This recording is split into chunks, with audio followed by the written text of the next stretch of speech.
Bonjour, c'est Kevin et bienvenue dans cette vidéo du vendredi, vidéo dans laquelle je vais te donner les 3 critères pour choisir un bon programme d'affiliation. Alors ce sont les points que je revois avec toi en détail et accompagnés d'exemples dans le plan d'action de la semaine du Boarding Pass. Tu as la vidéo de présentation dans le i comme information, voilà.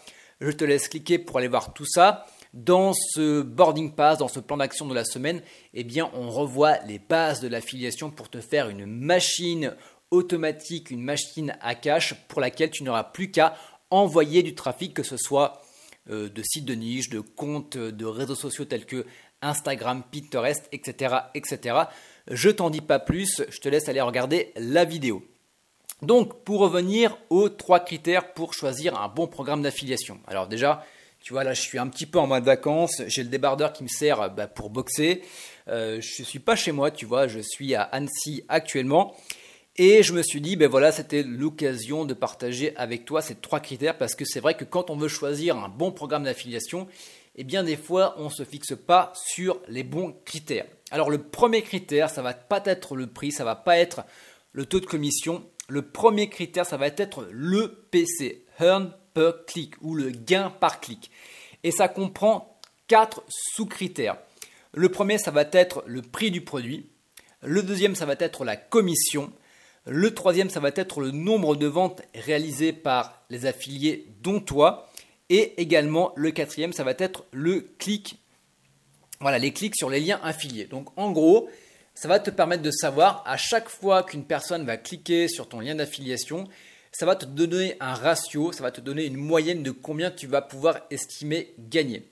Donc ça, c'est hyper important parce que des fois, on se dit, je vais partir sur un produit avec un fort prix et une forte commission et tu t'aperçois que le gain par clic est vraiment minime. Donc en gros, ouais, tu es super, tu es content, tu as un bon produit qui coûte hyper cher avec une super grosse commission, sauf que voilà, tu fais une vente par an. Donc c'est pas forcément exceptionnel et à côté de ça tu as peut-être des produits avec un prix un peu plus inférieur, avec une commission un peu plus, avec une commission également inférieure, mais avec un très bon gain par clic.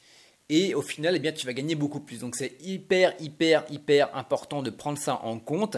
Et ça, tu l'as justement quand tu vas sur les plateformes d'affiliation.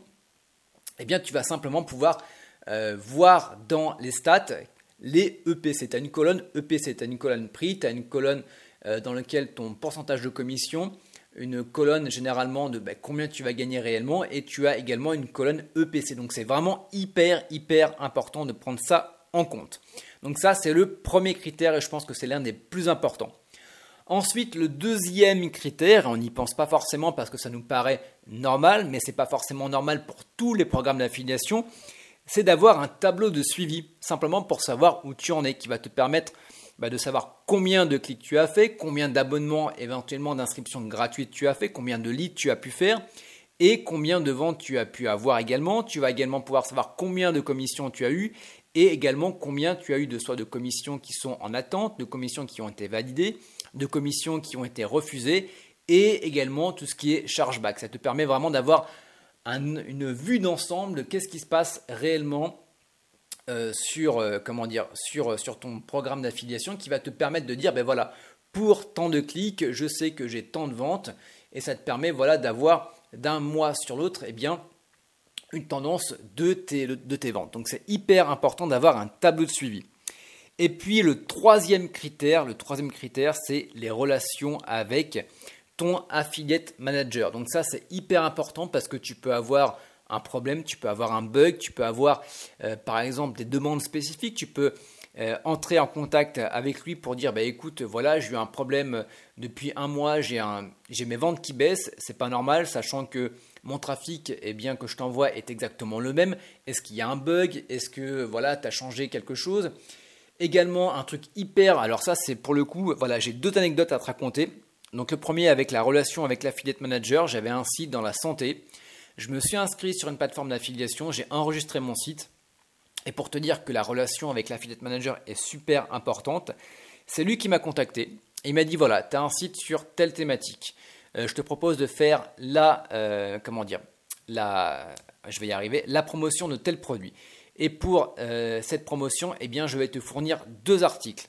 Quand j'ai reçu les articles, j'ai fait « Waouh, même mes rédacteurs les meilleurs ne font pas des aussi bons, du contenu aussi qualitatif. » Le pire dans tout ça, c'est qu'on m'a payé 200 € pour poster cet article sur mon blog, plus 100 € pour le deuxième. Donc j'ai gagné 300 €, plus un article, enfin 2 articles de qualité. J'ai pu bien sûr insérer mes liens affiliés dedans. Et cerise sur le gâteau, on m'a en plus envoyé le produit pour le tester. Donc tu vois, c'est hyper important d'avoir une très bonne relation avec les affiliate managers. En plus, des fois, à Noël, eh bien, ils t'envoient un petit colis avec, je me rappelle, je faisais la promotion également de compléments alimentaires qui était basé, il me semble, en Pologne. Et j'avais reçu un petit colis pour Noël, un petit panier garni avec de la vodka, avec des bonbons et trucs comme ça. Enfin voilà, tu vois, des bonnes relations qui m'ont aussi boosté derrière pour pouvoir vendre beaucoup plus derrière. Et puis la deuxième anecdote, alors là c'était avec une plateforme d'affiliation, donc tu vois, autant il y avait tous les avantages, enfin le côté positif et maintenant le côté négatif. Donc l'anecdote c'est avec une plateforme d'affiliation, alors déjà les coms, on va dire le récapitulatif de tes coms était envoyé par mail dans un tableau Excel, donc tu n'avais même pas de tableau de suivi, de tableau de bord sur la plateforme d'affiliation, donc en gros ils pouvaient te mettre ce qu'ils voulaient dans le mail. Deuxième chose, mon affiliate manager me répondait généralement 3 semaines après la question que j'avais posée. Donc je posais une question, elle me répondait 3 semaines après et elle répondait même pas à ma question. Tu vois, donc là il y avait un problème. Et j'avais carrément des commissions qui étaient payées en retard ou qui n'ont même pas été payées. Enfin bon, tu vois, c'est vraiment le truc. Pourtant, tu vois, les 2 autres critères étaient bien. Enfin, le premier critère, j'avais de très bonnes ventes, sauf qu'elles n'étaient jamais payées. Donc, tu vois, c'était pas forcément extraordinaire. Donc, voilà. Donc, j'arrête de parler parce que là, je vais je vais blablater, hein, je me connais.